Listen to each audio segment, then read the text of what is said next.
Тіркеліп, лайк басып, пікір қалдырыңыз. Қай қаладан сағат нешеде көріп отырсыз?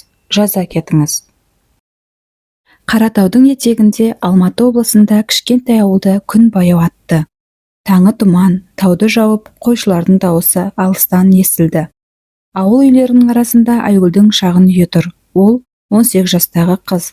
Мектепті жаңа бітірген, арманшыл, әрі ақылды. Айгүл таңертең ерте тұрып, үйдің алдындағы ағаш орындықта отырып, күнделігіне жазады. Мен дәрігер боламын, ауылдағы балалардың күлкісін сақтаймын, деп. Оның көздерінде жарық, жүрегі таза, бірақ ішінде әлі ашылмаған күш бар. Айгүлдің анасы Гүлжан таңғы шайды дайындап жатыр.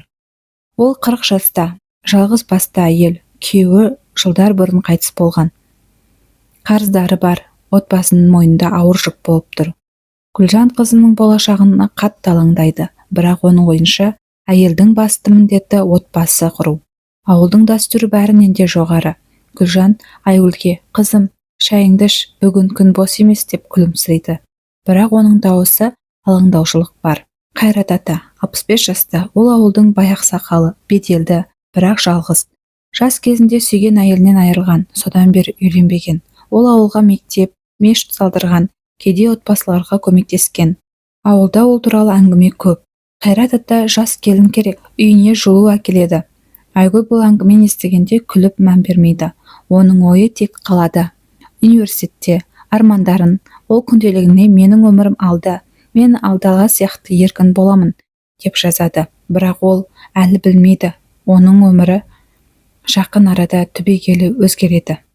Айгүл мектепті үздік бітіріп, қаладағы университетке грантқа түседі. Ол қуаныштан үйге жүгіріп келіп анасына: "Ана, мен дәрігер боламын, ауылға қайтып балаларды емдеймін", дейді.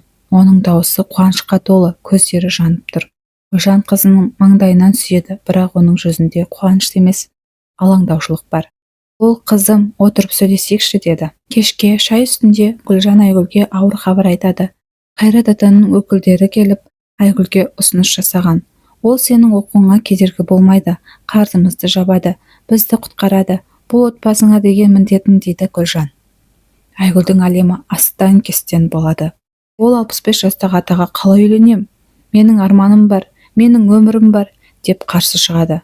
Бірақ Гүлжан қатаң сөйлейді.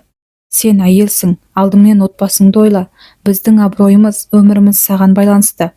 Айгүл бөлмесіне кіріп есікті жабады. Ол күнделігіне: "Мен не істеймін? Армандарымды тастаймын ба? Анамды ренжітемін деп қорқамын, бірақ менің жүрегім басқаша айтады", деп жазады. Түнде ол ұйықтай алмайды. Терезеден далаға қараңғы көрініске қарап, өзін тордағы құстай сезінеді. Ол анасына ренжімейді, бірақ іштегі қорқыныш пен шешімсіздік оны жегідей жейді. Айгүлдің жүрегінде Ерлан бар, 20 жастағы ауыл жігіті. Ерлан кедей отбасынан, бірақ Айгүлді шын сүйеді. Ол мектепке Айгүлдің сыныптасы болған, бірақ оқуын жалғастыра алмаған. Енді ол ауылға қойшы болып жұмыс істейді. Айгүл Ерланға хабар жібереді. Екеуі тауда кездеседі. Тау бөктерінде жел соғып, айнала тыныш. Айгүл мен Ерлан үлкен таста отырып болашақ туралы сөйлеседі. "Айгүл, сен қалай үйленесің? Сенің арманың бар ғой, дәрігер болам деп едің", дейді Ерлан. Дауысын ашу мен қайғы бар. "Мен анамды ренжітем деп қорқамын. Ол қарыздарымызды ойлады. Біздің отбасымызды, өміріміз осыған байланысты", деп Айгүл көзіне жас алып жауап береді. Ерлан: "Қашайық, Айгүл. Мен сені бағамын. Менде байлық жоқ, бірақ сені бақытты етемін", дейді. Айгүл басын шайқайды. "Мен анамды тастай алмаймын. Ол менің барым, бірақ мен не істерімді білмеймін". Екеуі үнсіз отырады. Айгүл Ерланның қолын ұстап, бірақ жүрегі екіге бөлінеді. Бір жағында анасы мен отбасы, екінші жағында арманы мен Ерланға деген махаббаты. Ол үйге қайтқанда күнделігінде: "Мен Ерланды сүйемін, бірақ махаббатым отбасыма қарсы шыға ала ма?", деп жазады. Ауыл әңгіме тез тарайды. Айгүл Қайрат атаға келін болады. Ауыл әйелдері Гүлжанға келіп қуаныш хабарлайды. Қайрат ата сияқты адамға тұрмысқа шығу бақыт. Айгүлдің өмірі жайлы болады. Бірақ Айгүл бұл сөздерді естігенде өзін тордағы отырған құстай сезінеді. Ол ауылдың ортасында жүріп, бәрінің көзіне өзіне қадалғандай болады. Гүлжан Айгүлге Қайрат атамен кездесуге мәжбүр етеді. Қайрат ата мейірімді, бірақ қатаң. Ол Айгүлге: мен сенің оқуыңа кедергі болмаймын, сенің анаңа, отбасыңа көмектесемін, бірақ менің үйіме жылу керек. Сен менің қасымда болсаң, мен бақытты боламын дейді.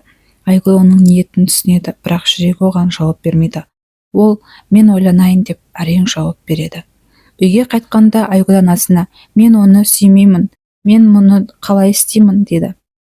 Гүлжан қатаң жауап береді: махаббат уақытпен келеді, алдымен міндеттеріңді орында, біздің абыройымыз, өміріміз саған байланысты. Айгүл бөлмесіне жылап күнделігіне: мен өзімді құрбандық сияқты сезінемін, бірақ анам үшін шыдаймын ба, деп жазады. Ауылдың қысымы оны қысып, тынысын тарылтады. Айгүл анасының өтінішіне көнеді. Ауылда үлкен той дайындық басталады. Домбыра тартылып, ән айтылады, қонақтар шақырылады. Гүлжан Айгүлге ақ көйлек кигізеді, бірақ Айгүлдің жүзінде қуаныш жоқ. Ол өзін басқа біреудің өмір сүріп жатқандай сезінеді. Той алдында Ерлан Айгүлге соңғы рет көруге тырысады.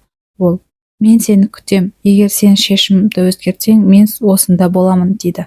Бірақ ауыл жігіттері Ерланды қуып жібереді. Той күні Айгүл ақ көйлекпен отырады. Домбыра әуен естіледі, қонақтар күледі. Бірақ Айгүлдің құлағы ештеңе естімейді. Ол Қайрат атаның қасында отырады, бірақ көздері мұңға толы.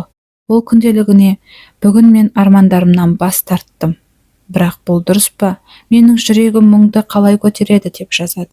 Той аяқталады. Айгүл енді Қайрат атаның үйінде болады.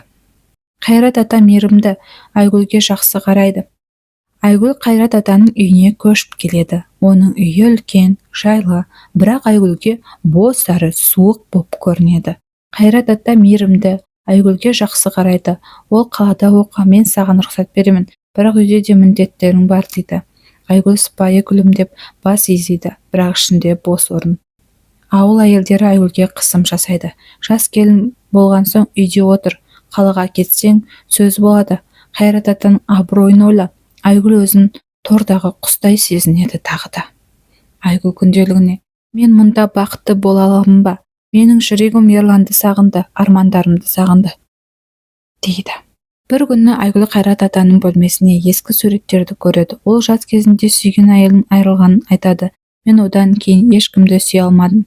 Сенің анаңа көмектескім келеді, үйіме жылу әкелгім келеді, дейді ол.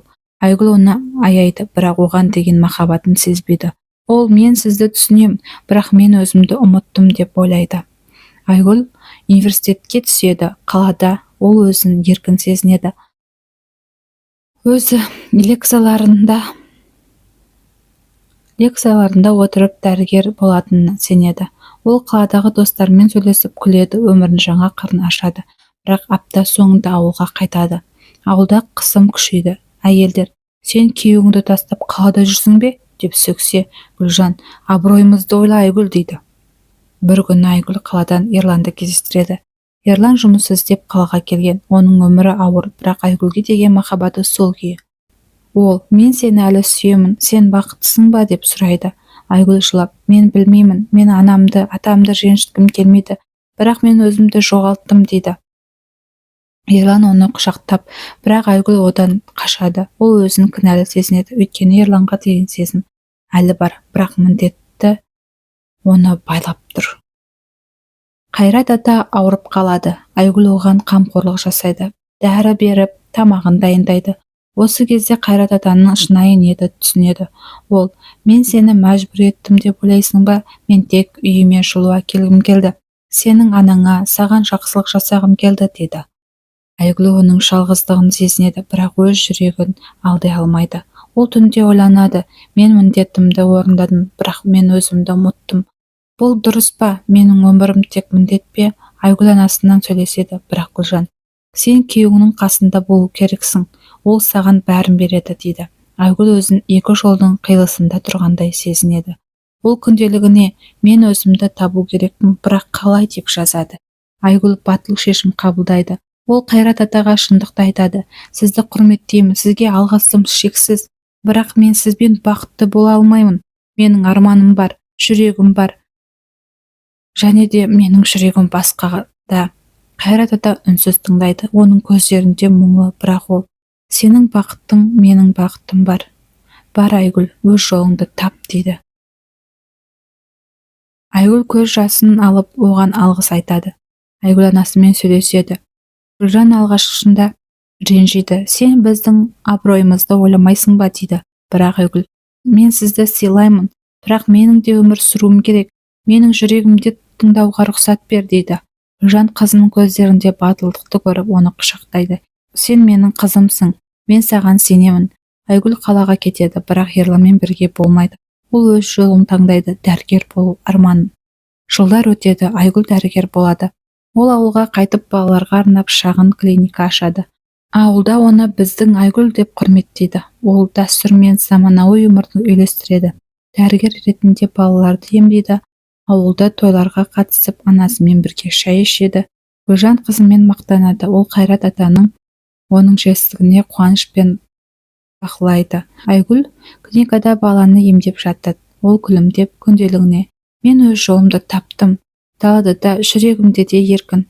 Мен өзімді таптым деп жазады. Ауылдың үстінде күн батып, домбыра әуен естіледі. Айгүл таудың бөктерінен тұрып болашаққа үмітпен қарайды.